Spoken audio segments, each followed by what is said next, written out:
No coração do Chiado, em Lisboa, onde as ruas de paralelepípedos ecoam com o sussurro dos elétricos amarelos, João ergueu os olhos do balcão do seu café e viu pela primeira vez um estranho de cabelos desgrenhados, laptop aberto como uma barreira invisível, sugando o Wi-Fi gratuito sem nunca pedir um café. Naquele instante, o ar pareceu congelar, e João sentiu um aperto no peito que não era raiva, mas algo mais perigoso, uma curiosidade que o faria questionar tudo o que construíra para se proteger do mundo.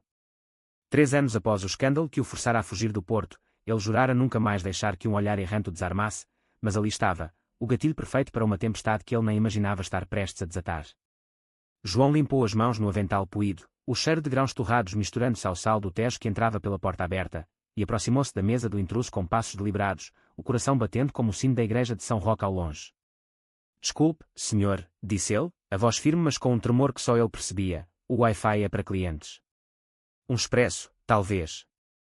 O homem ergueu os olhos castanhos, profundos como as águas do rio que serpenteava pela cidade, e por um segundo o café inteiro pareceu sumir, só restavam eles dois, em um silêncio carregado de promessas não ditas.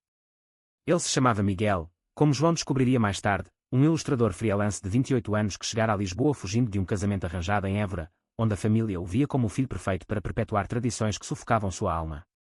Miguel sorriu, um sorriso torto que iluminou as sardas salpicadas em seu nariz, e fechou o laptop devagar. Eu sei. Mas e se eu disser que estou esperando por uma inspiração que só vem aqui, nesse cheiro de pão de Alentejo e no som das gaivotas brigando lá fora? João hesitou, o peso das palavras de Miguel e quando como um eco do seu próprio passado, ele também fora um sonhador, antes de o pai o deserdar por beijar o garoto errado na adolescência, antes de a mãe fingir que ele não existia nas cartas de Natal.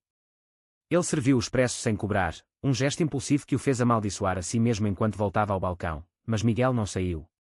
Em vez disso, abriu um sketchbook e começou a desenhar, traços rápidos capturando o perfil de João contra a luz da vitrine, onde garrafas de vinho do Douro brilhavam como rubis. Horas se passaram, o sol mergulhando no horizonte tingindo o céu de laranja e púrpura, e quando o último cliente partiu, Miguel ergueu-se, deixando o desenho sobre a mesa como pagamento silencioso, um retrato de João não como o dono cansado do café, mas como um farol solitário em meio à névoa lisboeta, olhos cheios de segredos. João pegou o papel com dedos trêmulos, sentindo o calor residual da mão de Miguel nele, e pela primeira vez em anos, permitiu-se imaginar que talvez o Wi-Fi não fosse o único freeladeiro na sua vida, talvez ele próprio estivesse roubando momentos de si mesmo, negando o que o coração pedia em sussurros. Naquela noite, deitado no quarto apertado acima do café, com o ruído distante do metro e quando pelas paredes de azulejos rachados, João sonhou com mãos que não eram as suas traçando linhas em sua pele, e acordou com o nome de Miguel na ponta da língua, um nome que ele jurou esquecer. Mas o destino, caprichoso como as marés do Atlântico, tinha outros planos. No dia seguinte, o café amanheceu lotado de habituês, a senhora Rosa com seu tricô eterno, contando histórias de fado que faziam as lágrimas rolarem, o grupo de turistas alemães pedindo pastéis de nata com sotaque gutural, e lá estava Miguel novamente, desta vez com um bolo de chá de hortelã que ele comprara na rua ao lado, laptop ao lado mas olhos fixos em João.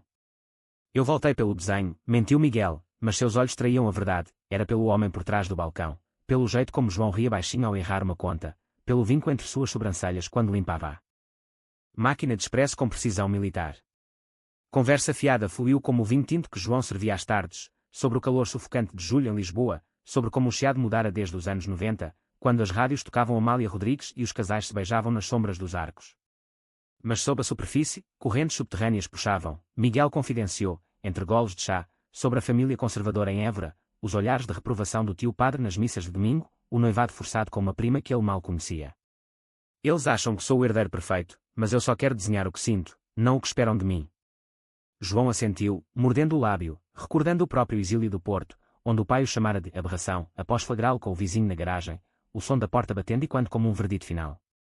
Ele não disse nada, mas estendeu a mão sobre o balcão, um toque breve nos dedos de Miguel que enviou faíscas pelo ar úmido. Foi o primeiro conflito, a atração mútua colidindo com o medo enraizado, como ondas quebrando contra os penhascos da costa alentejana. Semanas se arrastaram em um ritmo febril, Miguel tornando-se fixture no canto da janela, seu laptop agora um acessório para as conversas que se estendiam até o anoitecer. João instalou uma senha no Wi-Fi, sem freeladeiro 123, mas deu a Miguel em um guardanapo dobrado, um gesto de rebeldia contra si mesmo. Eles riam de anedotas bobas, como João uma vez confundira um pedido de galão, com grelhado, servindo leite em vez de bifes, como Miguel desenhara um turista bêbado como um touro de Pamplona, correndo pelas ruas de Alfama. Mas o riso mascarava as fendas, Miguel mencionava casuais encontros passados em bares de Lisboa, onde olhares se cruzavam mas corações recuavam ante o estigma. João, por sua vez, evitava falar do ex-namorado que o traíra com um colega de trabalho, deixando-o com o café como único refúgio. Uma tarde chuvosa, com o céu de Lisboa derramando-se em lençóis cinzentos que embaçavam as vidraças, o primeiro clímax irrompeu. Um grupo de clientes regulares, homens de meia-idade, fiéis ao futebol e ao vinho, com tatuagens de Benfica no braço, avistou Miguel rabiscando um retrato de João em seu sketchbook, os traços íntimos demais, o olhar de admiração evidente. "O que é isso, João?" "Amiguinho novo", zombou um deles, o tom carregado de insinuação homofóbica que cortava como faca. O café silenciou, o vapor da máquina chiando como um aviso. Miguel corou, fechando o livro com força, mas João, sentindo o sangue ferver como o café na veia, ergueu a voz pela primeira vez em anos: "É arte, Manuel. E se fosse mais que isso, qual o problema? Este é meu café, minhas regras, e aqui, o amor não tem senha." As palavras pairaram, pesadas como o ar úmido, e os homens saíram resmungando, deixando uma gorjeta magra sobre a mesa. Miguel olhou para João com olhos úmidos, gratidão misturada a algo mais profundo, e naquele momento, sob a chuva que tamborilava no telhado, eles se inclinaram sobre o balcão, frontes tocando em um gesto de vulnerabilidade que dizia mais que 1000 confissões. Mas o alívio foi efêmero. Naquela noite, João recebeu uma mensagem anônima no celular: "Cuidado com o que atrai para o seu café, aberração. A cidade tem olhos." O pânico invadiu como a névoa do Tejo ao amanhecer, recordando as noites no Porto quando pedras voavam contra sua janela, gritando "viado" nas sombras. Ele trancou a porta cedo, mandando Miguel embora com um beijo na bochecha que ambos fingiram ser fraterno, mas o dano estava feito, a semente do medo brotava, enredando-se nas raízes do afeto nascente. Os dias seguintes foram um turbilhão de tensão velada. Miguel chegava mais cedo, trazendo croissants de Belém como ofrendas de paz, mas seus desenhos agora capturavam não só João, mas os dois juntos em cenas imaginadas, passeando pelo Jardim da Estrela, mãos entrelaçadas sob as copas de jacarandás roxos. João ria, mas internamente guerreava, contar sobre o ex, sobre a traição que o deixara com cicatrizes invisíveis. Revelar o quanto o café era sua armadura contra um mundo que ainda via o amor como deles como pecado. Miguel, por sua vez, lutava com fantasmas próprios. O telefone tocava com chamadas da mãe em Évora, voz doce mas insistente: "Volte para o noivado, filho. Isso de Lisboa é fase." Ele desligava, mas as dúvidas rastejavam, questionando se João era real ou apenas outro escape. O segundo conflito explodiu em uma noite de fado no Bairro Alto, para onde João convidou Miguel após fechar o café, um teste disfarçado de diversão. As ruas estreitas pulsavam com lanternas vermelhas e risadas etílicas, o ar cheirando a sardinha grelhada e ginginha doce. Dentro do tasco enfumaçado, uma fadista de voz rouca cantava de amores perdidos, e sob a influência do vinho, Miguel confessou: "Eu te desenhei porque você me faz sentir visto, João. Não como o filho obediente, mas como eu sou." João, coração acelerado pelo ritmo da guitarra portuguesa, inclinou-se para um beijo, o primeiro real, lábios se encontrando em um fogo lento que apagava as luzes ao redor. Mas ao saírem, tropeçaram em um grupo de jovens bêbados, um deles reconhecendo João do café e gritando: "Olha o viado e seu namoradinho. Vão para o inferno." O soco veio rápido, acertando o ombro de Miguel, e o caos irrompeu. João revidou, protegendo o amado com fúria primal, enquanto transeuntes formavam um círculo, alguns filmando com celulares, outros murmurando preces hipócritas. A polícia chegou, dispersando a multidão, mas o dano à alma era irreparável. Miguel, com o lábio sangrando, recuou para as sombras da rua, olhos cheios de pavor. "Eu não posso fazer isso, João. Minha família. A cidade. É demais." Ele fugiu para o metro, deixando João sozinho sob as estrelas indiferentes de Lisboa, o gosto de sangue e vinho na boca. Aquela separação abrupta foi o nadir, um abismo onde João questionou tudo: valia a pena o café, a vida, se o amor sempre terminava em violência?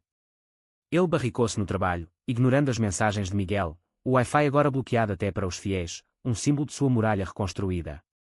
Mas o destino, teimoso como o fado, tecia sua teia. Uma semana depois, durante uma manifestação pelo orgulho em Lisboa, bandeiras arco-íris ondulando na Praça do Comércio sob o sol implacável de agosto, João avistou Miguel na multidão, não como observador distante, mas marchando ao lado de ativistas, um cartaz na mão: "Amor não tem senha." Seus olhos se encontraram através do mar de rostos, e o perdão veio como uma onda, varrendo dúvidas. Eles se abraçaram ali, no meio da praça, ignorando os olhares curiosos, e naquela noite, no café vazio, conversaram até o amanhecer, sobre traições passadas, medos herdados de gerações que viam o diferente como ameaça, e a força de construir algo novo das ruínas. Miguel mostrou desenhos de um futuro imaginado, eles dois em uma casa no Algarve, com um estúdio para suas ilustrações e um jardim de laranjeiras. João, pela primeira vez, falou do pai, das cartas não enviadas que guardava em uma caixa sob a cama. O clímax final veio inesperado, como um raio no céu claro. A mãe de Miguel apareceu no café, vinda de Évora em um trem noturno, rosto marcado pela viagem e pela raiva contida. Você está destruindo nossa família, acusou ela, voz ecoando pelas paredes vazias, enquanto Miguel se encolhia atrás do balcão. João, sentindo o peso de anos de silêncio, interveio. Senhora, o amor não destrói, ele liberta. Seu filho encontrou em mim o que você não pôde dar, aceitação. As palavras pararam, e em um twist que nem o fado preveria, a mãe desabou em lágrimas, confessando sua própria juventude reprimida, um amor não correspondido por uma amiga na escola que a família esmagara. Eu não quero repetir meus erros, murmurou ela, estendendo a mão para Miguel, que a abraçou com soluços. Naquele momento, o café transformou-se de refúgio. Solitário em berço de redenção, as luzes quentes iluminando não sombras, mas possibilidades. Meses passaram em um fluxo sereno mas profundo. João removeu a senha do Wi-Fi, convidando não só clientes, mas uma comunidade, noites de poesia queer, oficinas de desenho para jovens LGBTQ+, escapando de vilas conservadoras. Miguel publicou um livro de ilustrações inspirado em João, Senhas do Coração, que voou das prateleiras de livrarias no Rossio, trazendo olhares curiosos e abraços inesperados. Mas nem tudo era idílio, pequenos conflitos persistiam, ciúmes quando João furtava inocentemente com um fornecedor de café, inseguranças de Miguel ante convites familiares que ainda doíam. Cada um era uma oportunidade de crescimento, laços se fortalecendo como as raízes de uma oliveira centenária. No final de um outono chuvoso, com folhas de castanheira caindo como confetes nas ruas do Chiado, João ajoelhou-se no Jardim da Estrela, uma aliança simples de prata na mão, não um anel de casamento tradicional, mas um símbolo de compromisso eterno, livre de rótulos. Miguel, você aqui é o meu Wi-Fi e meu coração. Quer ser meu parceiro nessa conexão instável para sempre? Miguel, olhos brilhando como o Tejo ao luar, assentiu, selando-o com um beijo que apagava todas as senhas do passado. E assim, no café onde tudo começara, entre o aroma de expresso e o som de risadas livres, eles forjaram um amor que desafiara frialuader-se, preconceitos e medos, um legado de coragem para as gerações que viriam, provando que em Lisboa, o coração sempre encontra sua rede. O inverno chegou a Lisboa como um manto cinzento, o vento do norte uivando pelos arcos do Chiado e trazendo o cheiro salgado do oceano que se misturava ao vapor das xícaras fumegantes no café de João. Após a proposta no Jardim da Estrela, a vida deles entrelaçou-se em um ritmo novo, mas não sem suas arestas afiadas, como o dia em que Miguel recebeu uma carta selada de Évora, o selo da igreja familiar como uma marca de ferro em brasa. Dentro, palavras da tia devota, volta antes que Deus castigue sua abominação. Ele amassou o papel, mas o veneno se infiltrou, fazendo-o questionar se o amor com João era uma rebelião passageira ou uma âncora verdadeira. João notou o silêncio de Miguel durante o jantar, uma refeição simples de bacalhau à brás preparada no fogão apertado acima do café, e em vez de pressionar, ofereceu espaço, sabendo que feridas antigas sangram devagar. Às vezes, o Wi-Fi cai, mas a conexão volta mais forte, disse ele, traçando círculos suaves nas costas de Miguel com os dedos calejados de moer grãos. Aquela noite, eles dormiram enroscados sob cobertores poídos, o som da chuva no telhado como uma canção de ninar que acalmava os demónios. Mas o conflito maior espreitava nas sombras da comunidade que eles ajudavam a construir. O café, agora um hub para eventos queer, atraía não só almas afins, mas também olhares hostis, grafites anónimos na porta à noite, saiam, pervertidos, borrados pela chuva matinal. João limpava em silêncio, mas Miguel, com sua alma de artista, transformava a raiva em arte, um mural na parede lateral do prédio, silhuetas de casais entrelaçados em tons de arco-íris contra o azul dos azulejos lisboetas, simbolizando resiliência. A obra viralizou nas redes, atraindo repórteres do público e turistas curiosos, mas também uma petição online de moradores conservadores do bairro, alegando degradação moral. O clímax irrompeu em uma assembleia comunitária na junta de freguesia, onde João e Miguel defenderam o mural como expressão cultural, não provocação. Lisboa é cidade de fado e liberdade, argumentou João, voz ecoando no salão abafado pelo cheiro de papel velho e café institucional. Uma idosa, viúva de um marinheiro, contrapôs, meu falecido marido lutou pela pátria, não por isso. Mas uma jovem ativista, recém-saída do armário em uma família de Alfama, ergueu-se ao lado deles, sua pátria inclui todos nós agora. A votação foi apertada, o moral salvo por um voto, mas a vitória amarga deixou cicatrizes. Miguel, exausto, confidenciou a João sobre noites insones desenhando monstros que representavam seus medos internos. Em retaliação, eles planejaram uma surpresa, uma viagem de fim de semana a Sintra, onde as florestas encantadas e palácios de conto de fadas poderiam curar o que a cidade ferira.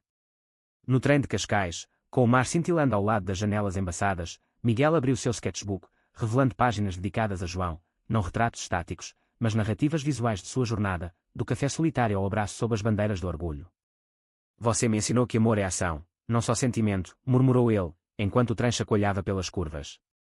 Em Sintra, sob a névoa mística da serra, eles caminharam de mãos dadas pelos jardins do Palácio da Pena, ignorando os olhares de excursões estrangeiras, e no Castelo de Moinhos, Miguel propôs um pacto: vamos escrever nossa história juntos, página por página, sem senhas ou segredos. João, com o vento bagunçando seus cabelos, selou com um beijo que sabia a sal e promessas, mas o telefone vibrou, uma chamada da mãe de Miguel, voz trêmula: eu vi o mural no jornal. Estou orgulhosa, filho. Posso vir visitá-los? O twist veio como um raio, aceitação onde esperavam rejeição, forjando laços familiares que João nunca tivera. De volta a Lisboa, a primavera brotou com pétalas de buganvílias cascateando pelas varandas, e o café floresceu em eventos mais ousados, um clube de leitura de autores que era como José Saramago em suas veias subversivas, debates sobre identidade com psicólogos de Belém. Mas o conflito pessoal de João emergiu, um ex-cliente, o mesmo Manuel da briga passada, retornou arrependido, convidando-o para um churrasco familiar como amigo. João hesitou, temendo armadilha, mas Miguel o encorajou: vá. Mostre que o perdão é nossa senha mais forte. No evento nos subúrbios de Oeiras, risadas forçadas e cheiro de sardinhas na brasa mascaravam tensões, até que Manuel, após copos de vinho, confessou: eu era um idiota, João. Meu irmão é como vocês, escondido em Coimbra. Desculpe. Lágrimas fluíram, e João retornou ao café com o coração mais leve, compartilhando a história com Miguel em uma dança improvisada ao som de um fado moderno tocando no rádio. No entanto, o maior teste veio com uma oportunidade inesperada: um investidor de Porto oferecendo expandir o café para uma rede, mas exigindo limpeza da imagem que era, para atrair famílias tradicionais. João enfrentou a encruzilhada, noites debatendo com Miguel sob as estrelas do terraço. Aceitar significava segurança financeira, mas vender a alma, recusar, risco de falência. Somos mais que um café, decidiu João, rasgando o contrato ao amanhecer, e Miguel, em solidariedade, recusou uma comissão de ilustrações para uma revista conservadora. A escolha os uniu mais, transformando o medo em combustível para a inovação. Parcerias com a ONGs LGBTQ+, um podcast Senhas do Coração, gravado no café, com histórias de superação e quando pelas ondas. O verão os encontrou em uma viagem ao Alentejo, terra natal de Miguel, onde confrontaram o passado de frente, uma visita à família, agora suavizada pela mãe. Jantares tensos deram lugar a risos cautelosos, o tio padre calado mas presente, e em uma noite de estrelas cadentes sobre vinhedos, Miguel sussurrou: você me trouxe para casa, João. Não em Évora, mas em nós. O outono trouxe um novo clímax, uma tempestade literal, ventos uivando e inundações subindo pelo Tejo, danificando o café. Água invadiu o piso, laptops de clientes flutuando como náufragos, mas a comunidade surgiu, voluntários limpando, doações de pastéis de nata quentes, um mural protetor erguido por mãos unidas. No rescaldo, João e Miguel, exaustos mas eufóricos, renovaram votos em uma cerimônia íntima no Chiado, rodeados de amigos, alianças trocadas sob um arco-íris pós-chuva, prometendo navegar tormenta juntos. E assim, o inverno retornou, mas agora com luzes de Natal pescando nas vitrines, o café é um farol de amor resiliente, provando que em Portugal, corações que tecem tapeçarias mais fortes que qualquer preconceito. A neve rara de Lisboa derretia nas calçadas do Chiado, deixando poças que refletiam as luzes de Natal como estrelas caídas, e João acordava com o peso reconfortante do braço de Miguel sobre sua cintura, o quarto acima do café aquecido pelo fogão a lenha que crepitava baixinho. Após a cerimônia no outono, sua vida parecia um fado resolvido, harmonia após a melancolia, mas o destino, sempre o brincalhão das marés atlânticas, preparava um twist que testaria os alicerces de seu amor. Tudo começou com uma carta amarelada, entregue por um mensageiro idoso que cheirava a tabaco e maresia. Era do pai de João, do Porto distante, palavras trêmulas em tinta desbotada: eu errei, filho. O câncer me ensina humildade. Posso ver o homem que você se tornou. João leu em voz alta para Miguel, voz falhando nas sílabas, o sketchbook de seu amado aberto em uma página em branco como convite para capturar a emoção crua. Ele me deserdou por quem eu amo. Agora, no fim, quer perdão, questionou João, o conflito rasgando-o como o vento norte que batia nas janelas. Miguel, com a sabedoria de quem curar as suas próprias feridas familiares, sugeriu: vá. Não por ele, mas por você, feche o ciclo, ou ele te assombrará para sempre. A viagem ao Porto foi uma odisseia emocional, o trem alfa pendular cortando paisagens de vinhedos hibernantes e rios prateados, Miguel ao lado com desenhos para distrair os silêncios pesados. Na estação São Bento, com seus azulejos contando histórias de batalhas antigas, o pai esperava, um homem encolhido pela doença, olhos outrora duros agora suaves como o Douro em calmaria. O reencontro no apartamento modesto, cheirando a sopa de couve e remédios, foi um turbilhão. Acusações veladas deram lugar a confissões, o pai admitindo seu próprio medo de escândalo na juventude conservadora, uma irmã perdida para o exílio por amar uma mulher. Eu te protegi do mundo, mas te machuquei mais, murmurou ele, estendendo uma mão trêmula. João chorou, perdoando não de imediato, mas em camadas, como cebola alentejana, e Miguel, quieto no canto, desenhou a cena, 3 silhuetas unidas contra a janela embaçada, um começo frágil. De volta a Lisboa, o café pulsava com a energia renovada de João, mas o conflito se transferiu para Miguel, um convite para expor suas ilustrações em uma galeria de Évora, terra de raízes amargas. E se eles me rejeitarem de novo? Se o passado me engolir, confessou ele uma noite, enquanto moíam grãos juntos, o aroma terroso acalmando os nervos. João, com a cicatriz fresca do reencontro paterno, respondeu: eu estarei lá, como você esteve para mim. Amor é rede de segurança. A exposição foi um caldeirão de emoções. O salão de pedra antiga ecoava com murmúrios de convidados locais, olhares céticos das tias devotas misturando-se a aplausos de jovens artistas que eram vindos de Lisboa. O mural de Miguel, inspirado no café, dominava a parede, senhas quebradas, traços de cor vibrante mostrando casais desafiando correntes invisíveis. A crítica veio de um primo distante, voz alta no coquetel: isso é propaganda, não arte. Nossa família não precisa disso. O salão silenciou, mas a mãe de Miguel interveio, voz firme pela primeira vez: é a verdade do meu filho, e eu a abraço. O primo recuou, e a multidão aplaudiu, transformando o conflito em triunfo, com vendas que financiaram uma bolsa para artistas LGBTQ+, em vilas rurais.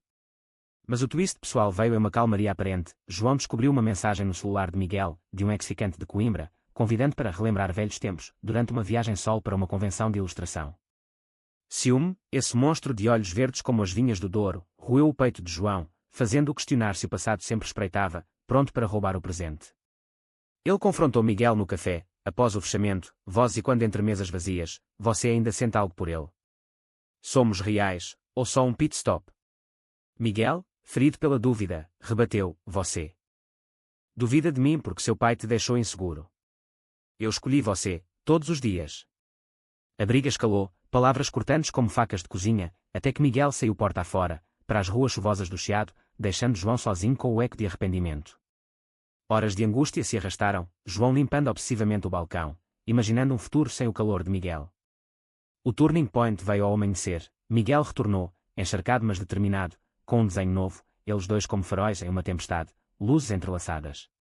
Eu bloqueei o número. E você? Vai bloquear o medo. Eles se reconciliaram em um abraço que cheirava a chuva e redenção, prometendo terapia conjunta com um conselheiro que era de Alfama, onde desenterrariam inseguranças como raízes podres. A primavera os recompensou com florescimento. O café hospedou seu primeiro casamento de um casal de ativistas de Setúbal, com bolo de noz e fado suave ao fundo, João e Miguel como padrinhos, testemunhas de um amor que espelhava o seu. Mas o conflito comunitário ressurgiu com uma nova petição, vizinhos alegando que os eventos espantavam famílias, forçando uma audiência na Câmara Municipal. João testemunhou, voz passionada: nós construímos pontes, não muros. Lisboa é para todos. Apoio veio inesperado. A senhora Rosa, a tricoteira eterna, ergueu-se: eu perdi meu filho para a AIDS nos 80s. Deixem eles amarem. A Vitória pavimentou eventos maiores, um festival anual, Café Arco-Íris.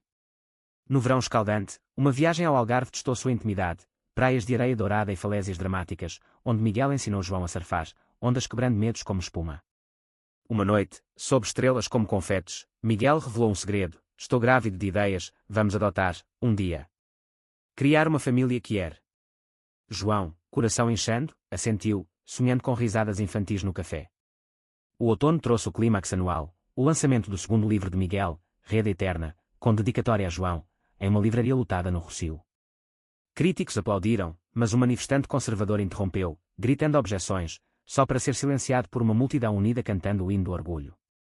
No rescaldo, João e Miguel, exaustos mas invencíveis, caminharam pelo Tejo, mãos unidas, sabendo que cada conflito os será mais apertado. O inverno fechou o ciclo com paz, visitas paternas ao café, desenhos de netos imaginados, e um Wi-Fi aberto a todos, símbolo de corações sem barreiras.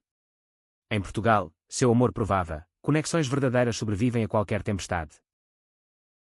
O ciclo das estações em Lisboa girava como o elétrico 28, subindo e descendo colinas com graça inevitável, e com o novo ano, João e Miguel encontraram-se no olho de um furacão sutil, o peso da rotina ameaçando corroer a paixão que os unira.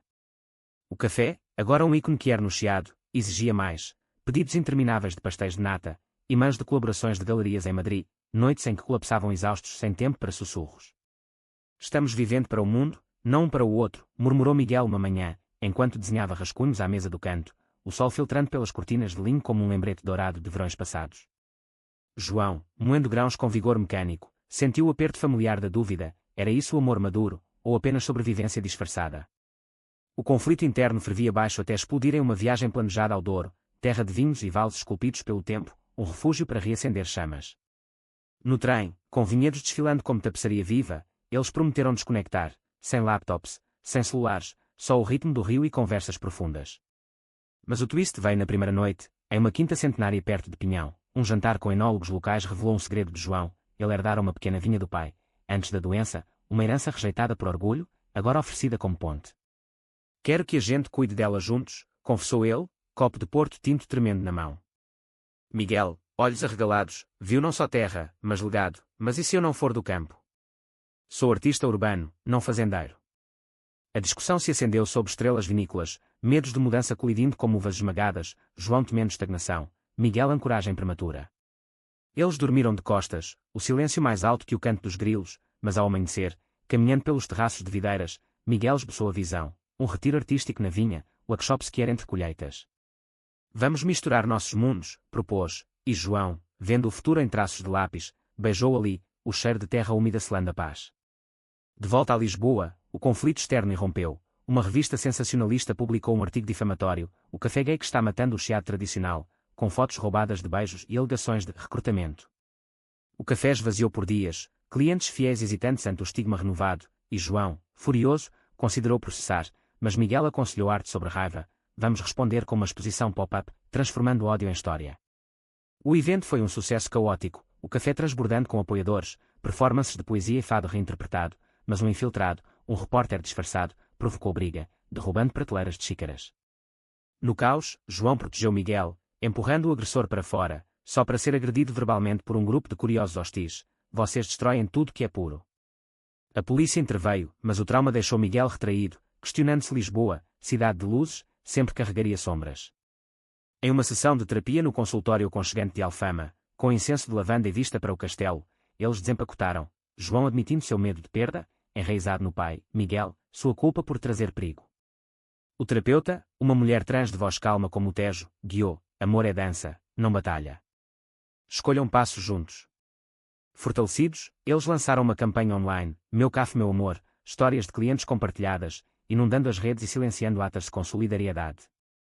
O verão os levou a um festival em Faro, sul ensolarado, onde dançaram sob fogueiras na praia, corpos suados e livres, mas um encontro casual com o ex de Miguel reacendeu ciúmes, um abraço inocente visto por João de longe, interpretado como traição. A briga no hotel ecoou pelas paredes caiadas, você nunca confia, gritou Miguel, enquanto João rebateu, porque o mundo nos ensina a não confiar. Eles se separaram por uma noite, Miguel vagando pela orla. Desenhando ondas furiosas, João, bebendo sozinho em um bar de mariscos, recordando o primeiro expresso gratuito. O amanhecer trouxe reconciliação na areia, pés na água fria, somos imperfeitos, mas nossos, e um voto de comunicação aberta, como diários compartilhados. O outono trouxe oportunidade, a vinha no Douro chamava para a colheita, e eles a transformaram em retiro, convidando casais que era para fins de semana de vinho e vulnerabilidade. Mas o clímax veio com uma crise de saúde, João desmaiou no café, estresse acumulado revelando hipertensão, forçando repouso. Miguel cuidou dele com sopas de alho e desenhos curativos, mas internamente pânico, e se eu te perder para isso? A recuperação foi lenta, caminhadas pelo Tejo, conversas sobre o legado, adotar, sim, mas primeiro, curar-se mutuamente. O inverno os encontrou celebrando o primeiro aniversário da cerimônia, com o pai de João presente, agora em remissão, brindando com Porto na vinha. Uma nevasca rara isolou-os, mas no chalé aquecido, eles contaram histórias, rindo de frialadeiros passados.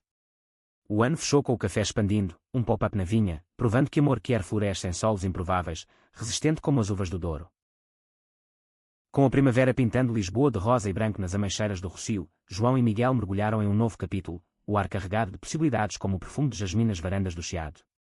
A vinha no Douro prosperava, um segundo café nascendo entre fileiras de uvas, mas o sucesso atraía inveja, um concorrente local, dono de uma cadeia tradicional em Pinhão, espalhava rumores de café radical para minar suas reservas. Eles temem o que não controlam, disse João durante uma chamada noturna, voz tensa enquanto Miguel, em Lisboa para uma exposição, assentia do outro lado da linha.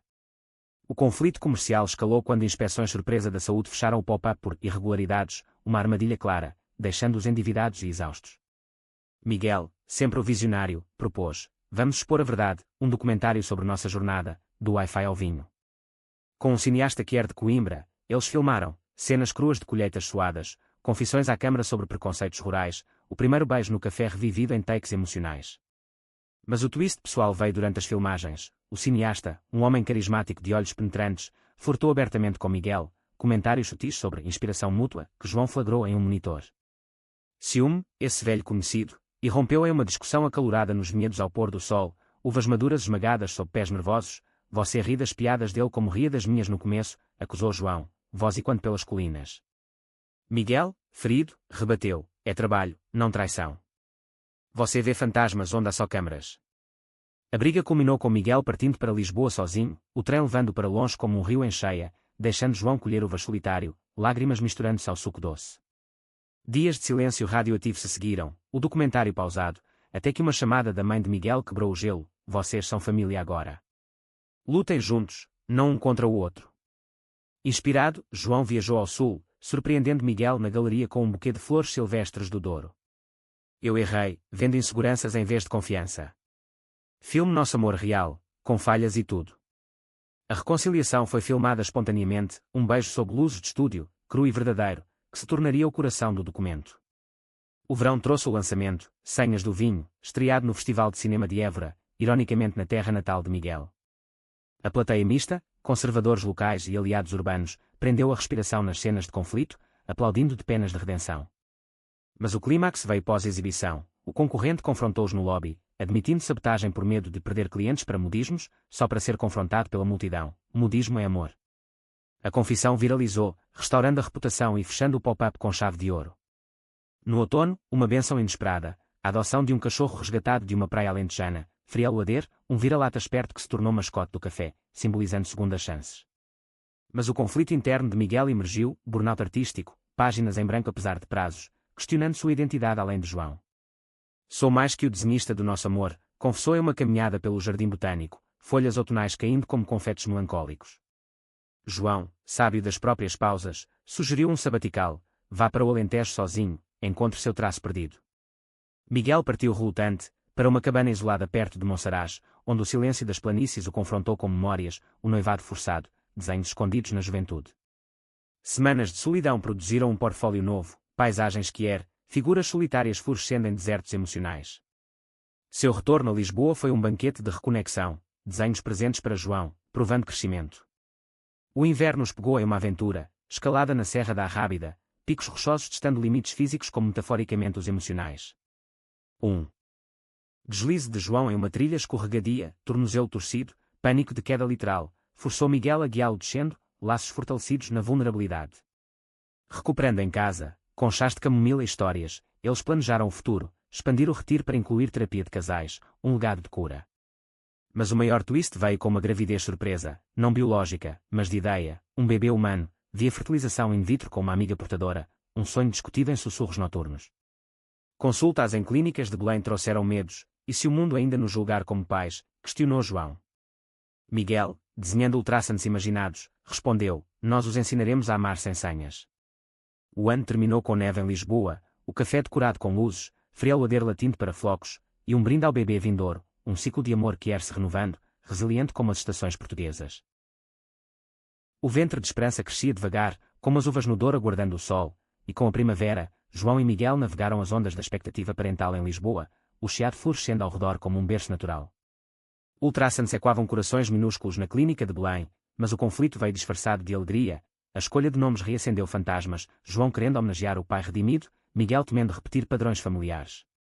E se ele crescer achando que amor é luta, murmurou Miguel durante uma consulta, mão na barriga da portadora via videochamada. João, traçando mapas de nomes em guardanapos do café, sugeriu, vamos criar um novo, amor sem herança de dor. A decisão, Luzia, para uma menina ou Rio, para um menino, simbolizou o renascimento, mas o stress elevou a pressão de João, forçando o repouso prescrito, invertendo papéis, Miguel assumindo o café, moendo grãos com mãos de artista, aprendendo a arte do expresso como lição de humildade. O verão trouxe o nascimento, em uma maternidade ensolarada de Cascais, chora e quando como fado vitorioso, uma menina, Luzia, olhos castanhos como os de Miguel, sorriso tímido como o de João. A notícia se espalhou, o café inundado de presentes, pastéis de nata miniatura, desenhos de tias adotivas, mas o conflito pós-parto irrompeu, exaustão noturna com choros, dúvidas parentais colidindo. Eu sinto que falho como pai, confessou João uma madrugada, embalando Luzia no quarto improvisado acima do café, enquanto Miguel, olhos pesados, rebateu: somos pais o manual não existe, mas nosso amor sim. Uma babá temporária, uma ativista lésbica de Setúbal, ajudou, mas o twist veio com visitas familiares. O pai de João, fraco mas radiante, segurando a neta com lágrimas: você me deu uma segunda chance através dela. A mãe de Miguel organizou um batizado não religioso no Jardim da Estrela, unindo clãs outrora divididos, risadas misturando-se a choros. No outono, com Luzia engatinhando entre mesas do café, um novo conflito surgiu, uma oferta de TV para reality, famílias arco-íris, prometendo visibilidade mas arriscando privacidade. Queremos normalizar, mas a que custo? Debateu Miguel em uma reunião com produtores no Rossio, enquanto João protegia Luzia primeiro, ela não é enredo. Recusaram, optando por um blog anónimo de paternidade histórias autênticas que inspiraram milhares. O inverno testou com uma gripe sazonal atingindo Luzia, noites febris no Hospital de Santa Maria, João e Miguel velando, mãos unidas em prece silenciosa. A recuperação, com canções de ninar em fado suave, fortaleceu-os, provando resiliência. Mas o clímax final veio inesperado, uma carta anónima ameaçando expor segredos do café, na verdade, uma brincadeira de um ex-freeladeiro arrependido, agora aliado, revelando-se como doação surpresa para a expansão. Rindo do susto, eles celebraram com uma festa no Chiado, Luzia no colo, comunidade dançando sob luzes. Anos voaram, Luzia crescendo bilingue, desenhando com Miguel, servindo cafés mirins com João. O café é uma rede de refúgios que ergue de norte a sul conflitos menores, birras adolescentes, dúvidas de meia-idade, pontuavam, mas cada um de si a tapeçaria mais rica. No 10º aniversário do primeiro encontro, no café original, com Luzia recitando votos mirins, João sussurrou para Miguel: você aqui é a minha vida, e eu agradeço cada byte. Sob o pôr do sol lisboeta, amor provava, em Portugal, corações livres constroem legados eternos, sem frelo ader-se, só conexões profundas.